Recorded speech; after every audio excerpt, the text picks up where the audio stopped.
Hello, and welcome back to the Resolutionary Leaders podcast. I have Leslie Davis with me today. She is the best-selling author of You Can't Eat Love. This captivates audience with her powerful message of embracing emotions, cultivating self-love, building healthy boundaries, which we all have to do, and unlocking personal transformation.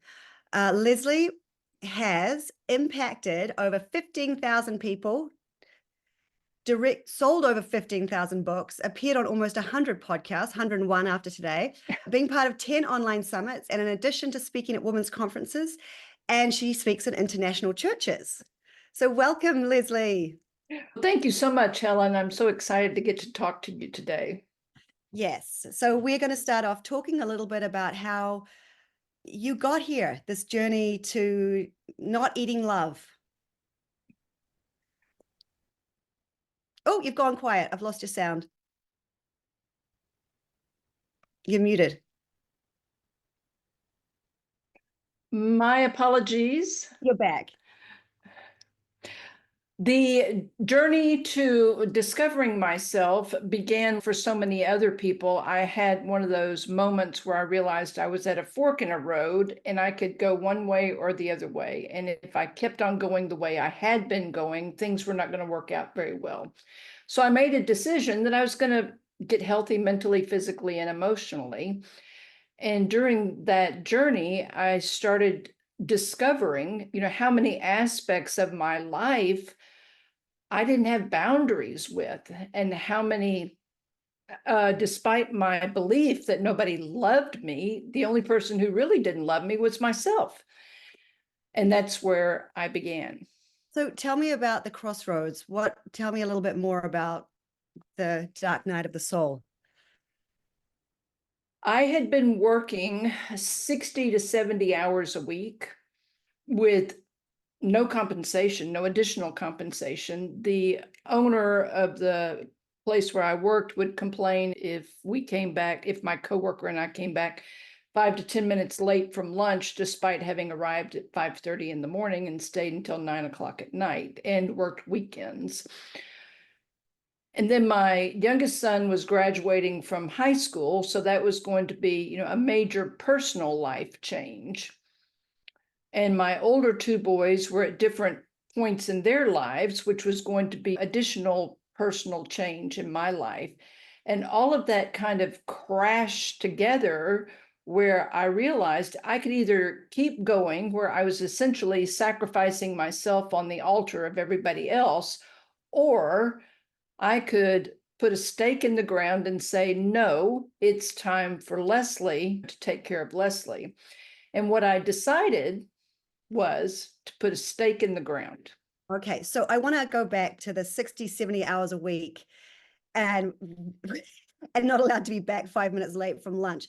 I think a lot of people can relate to this, to the complete loss of yourself within the job, just giving nothing's enough, and they'll take as much as you're willing to give, and until you burn out or something awful happens. So can you talk a little bit more about how you found yourself getting probably a great job, thinking it was awesome, and then slowly all your boundaries being eroded and working like a lawyer who's trying to become a partner?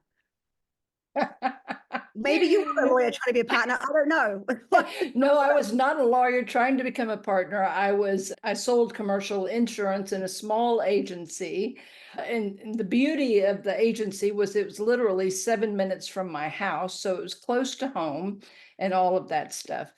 I could have gone into town and made twice, if not three times the money that I was making. How did I end up in the position where I was working 60, 70 hours a week and justifying it? Was I got some degree of recognition from people for the work that I did. Recognition does go a very long way.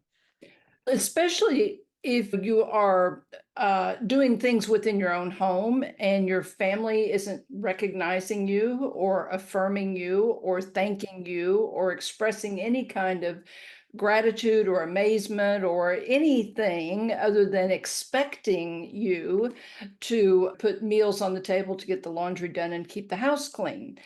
Wow. When we can get very hungry for any kind of affirmation, but also it goes back to how we were raised, how we grew up.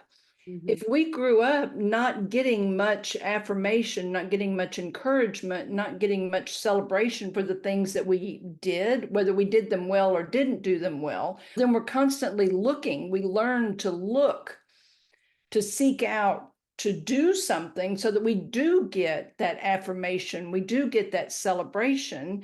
And then it's as if it's not enough, or at least it was for me. It's as if it's not enough.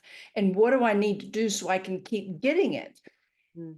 I don't like to use the analogy, but it's really the best analogy. It's almost as if the affirmation can become a drug. And endorphins and dopamine, that's a very powerful drug in our brain. And we're getting that dopamine hit when we get those affirmations and those accolades. It's having a lack of self-worth, getting that self-worth from something that's unhealthy, that's creating an unhealthy situation. And it's something that's never satisfied. You have to continue to get that feedback. And yeah. Yeah, it's as if you're in you're rowing a boat in the middle of the ocean and it's got 4 or 5 really big holes in it. And so the water keeps coming in, but you've got to get the water out. And the bucket just can't keep up with it, but you have to keep getting the buckets of water out. And it becomes this insane, it's not even a treadmill. It becomes a hamster wheel is what it becomes. And it's never enough. And that's what is really so sad. It truly is never enough. And it wasn't until I started affirming myself and telling myself how amazing I am and how wonderful I am and celebrating all the things that I did, no matter how big or small they were, that my need, my drive, my desire to have that outside stuff started diminishing. And today, if you like what I do, great. If you don't like what I do, you know what? That's okay too. I'm not in charge of you. How did you transition to giving yourself that, affirming yourself and not needing it from the outside? What was that process like? From how did you start it and start believing it when you told yourself you're amazing? You're going to think this is really weird, strange, but I read a book called Don't Shoot the Dog. It's not about shooting dogs, it's about training animals. And what they talk about is how they train the animals at SeaWorld and other places. And what they do is they reward the behavior that they want to continue and they ignore the behavior that they want to stop or not continue. And I said to myself as I was reading the book, what if this works for animals, what will it do for me? And so I started paying attention to when the way that I was talking to myself. And an example that I use is one day I dropped a plate and I started to say, oh my gosh, you're so clumsy and all that. And I went, hold on, wait, just a minute. Your hand was slippery. You were thinking about something else. You missed the dishwasher. The plate hit the tile floor. It broke, period. Let's move on. And I said, oh, that felt really good. So then when I would set little tiny goals for myself, even if it was just think a couple of positive thoughts or go for a short walk, whatever it was, as soon as I would do it, I would be like, yes, that's so amazing. And if it was a little bit bigger thing, I'd put on Share. I'd tell Alexa to play Share. Do you believe in life after love? Because I just and turn it up full blast so I could dance around the house. But what I started feeling was, I want more of that. I want more of that. And when other people around me would criticize or diminish or focus on the things that I wasn't doing well, I'd be like, that's okay. Ignore it. Ignore it. Ignore it. So step one was you started celebrating yourself. You started actually celebrate. You didn't just acknowledge it, you celebrated it. Okay. And that's what I tell people all the time. Celebrate the wins, no matter how big or small. Mm. One thing I realized retrospectively that I'd been doing it when my coworker and I were trying to clear mountains and mountains of work. We had a little school bell. And as soon as we would finish a task, we'd ding the school bell. And we get so excited about dinging the school bell that we ended up putting the bell on our telephone because we didn't want to waste time running to ding the bell. You can do that yourself, even if you were talking about in your work or in your home. There is an app for a school bell that you can put on your phone. And as soon as you accomplish anything or you do something where you want to celebrate it, ding the bell. If you think that it feels a little bit weird to celebrate yourself, ding the bell. Okay. Ding the bell. We got takeaway number one. Ding the bell. Okay, so tell me, did you have a great, wonderful, like, I quit moment with your boss? I told them that I was leaving because I finally hit a point where I said, you know what? If I'm supposed to leave this place, I'm going to look for a job, and the perfect job is going to land right in my lap. And so I went online, found a job, got an interview, got an offer, turned in my 2-week notice. And then my boss started panicking. Of course. And the Friday before was my last day, he's throwing money at me. And I'm like, where have you been? And I considered it. But when I got home that Friday, I said, I cannot go back. For the sake of my mental health, I cannot go back. I don't know what is going to happen at this other job, but I know I cannot go back to that one. I felt physically ill. And so on that Monday, I put my keys through the door and I never went back. I didn't drive past the place for 3 years because I physically felt ill going past it. Now, very long story, very short. The job that I went to, the owner misrepresented a whole lot of things. So I was gone from there within, I think, a month. I left. And I decided I'm never, ever putting my life in somebody else's hands again, my career, my professional life. So now I do things myself. I am my own boss. It feels so good, doesn't it? It does. It does. So you had, how many years were you at that job? Over 20. 20 of your life, 20 to life. Oh God. Okay, so 20 years at the job. And did you ask for raises? Did you get raises? Yeah, I asked for raises and I would get small raises and raises. And do you feel that over those 20 years, you could have done things differently, that like setting boundaries? Or do you feel like it was just the way that it was and you tolerated it too long, which is where the trauma comes from? Or do you feel like the trauma comes from somewhere else? I feel like if I would have understood what my emotional injuries were, fear of rejection, fear of abandonment, needing people to look up to me, needing that affirmation. If I would have understood where my wounds were, and if I would have had good help to overcome those wounds and to really help myself to build that relationship with myself, I would have been able to establish boundaries that would have worked for me. And I would have been able to understand I can establish this boundary. And if the other person doesn't like the boundary, that's on them. It's not on me. But I need to make sure that I'm clear with my boundary. Now, I say if I would have had all of that back then, things, yes, they definitely would have been a lot different. I would have not been working 60, 70 hours a week for the money that I was being paid. I wouldn't have been working weekends. But at the same time, I kept telling myself, and this is where we can get into those lies we tell ourselves. I was telling myself, this is a trade-off for being 7 minutes from home. My kids were in school close by. If I needed to run, go get them at school, I could run, go get them at school. I could do all these different things. But looking back, knowing what I know now, that was not a big enough payoff. It really was not a big enough payoff. But the payoff, the wound payoff, that was, you were getting something, like you were getting what you needed, but it wasn't a healthy need. Correct. Okay, what was the work that you did to get there? So you started to celebrate yourself and ring the bell, and then to realize I can't keep working in this job. What was that process for you?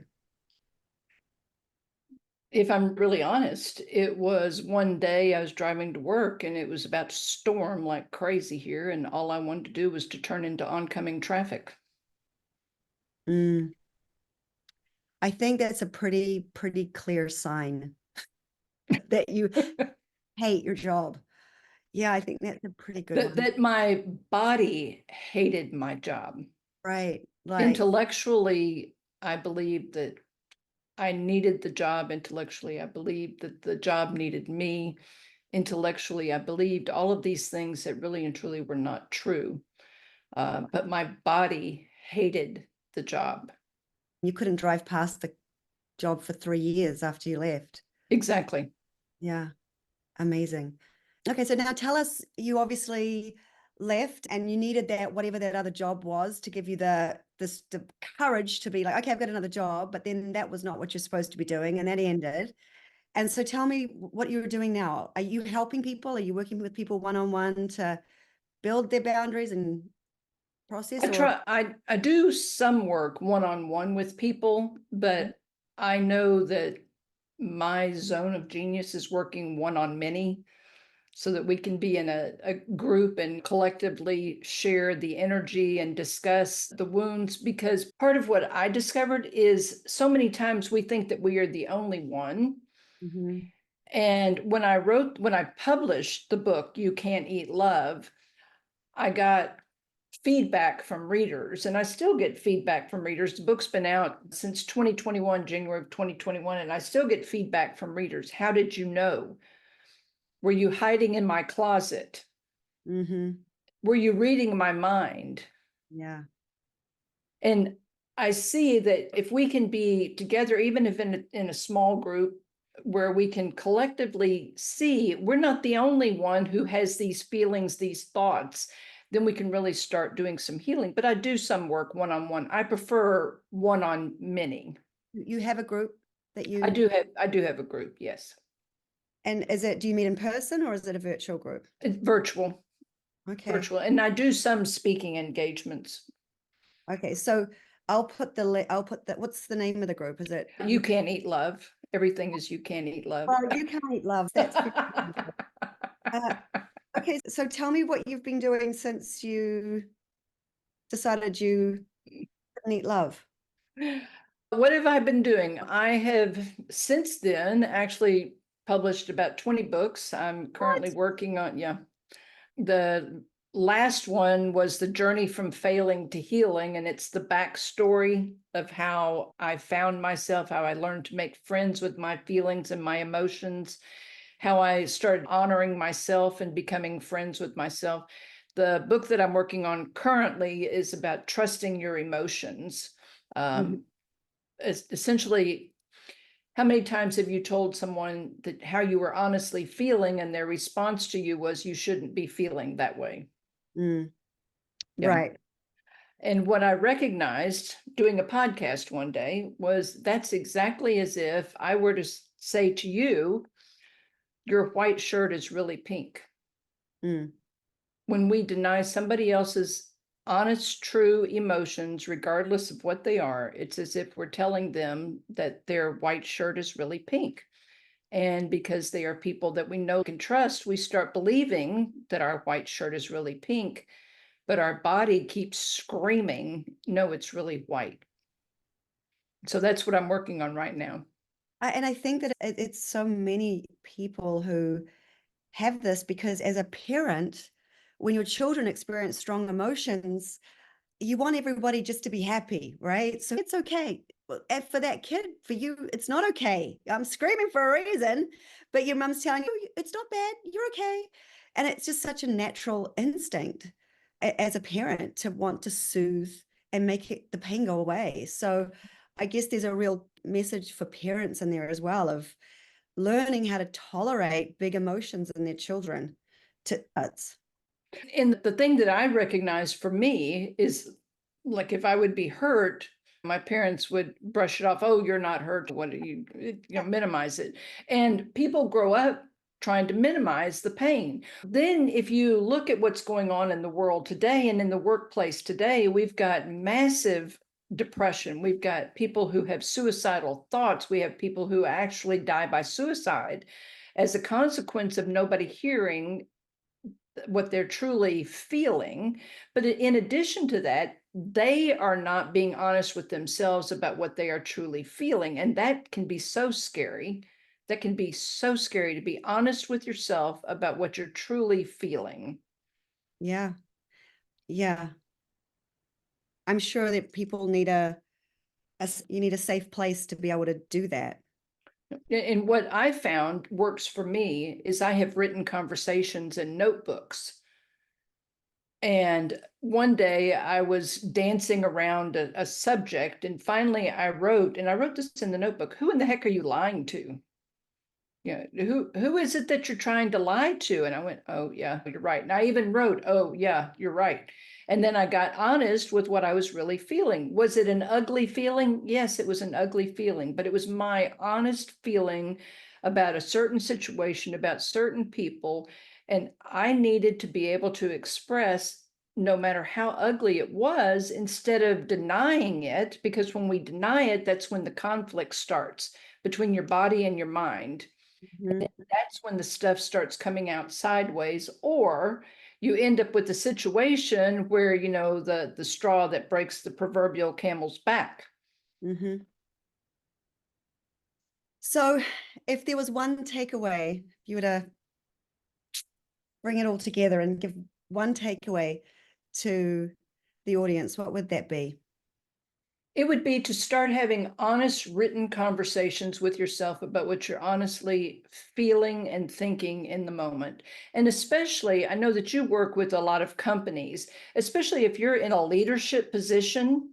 Mm-hmm.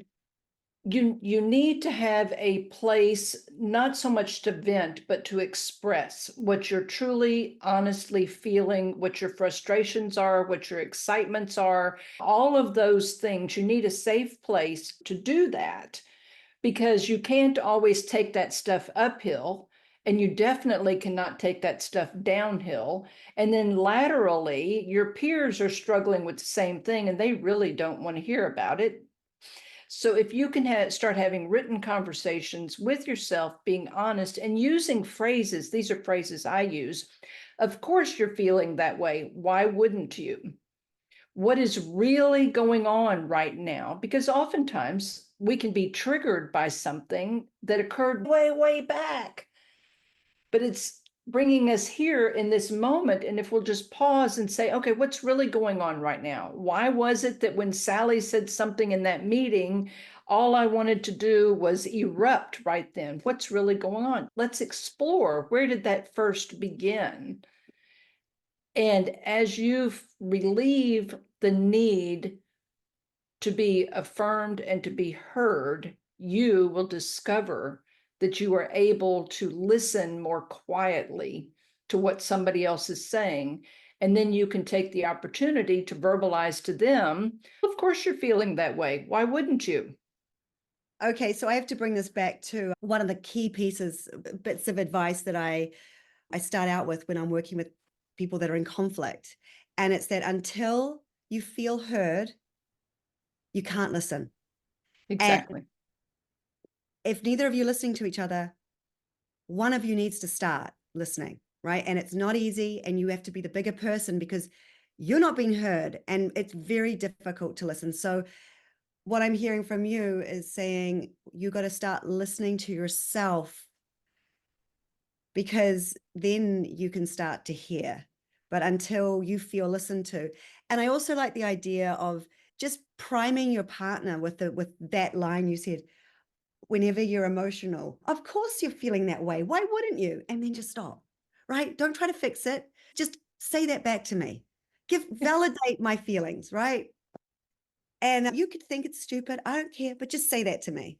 And I think that would be a great way to to get that started in the family. And can you imagine if you're dealing with somebody that you're always in conflict with? Can you imagine how disarming it is to say to someone, of course you're feeling that way. Why wouldn't you? They're probably ready with their next line, but they're going to be going, wait, hold on, what? I was just doing an intake call with a client, with one of the employees of a group that I'm going to be working with. And I did it with a partner, and we got off the call and I texted my partner. I said, I know I sound biased. Like, I know you think, because I was so compassionate to this person's situation.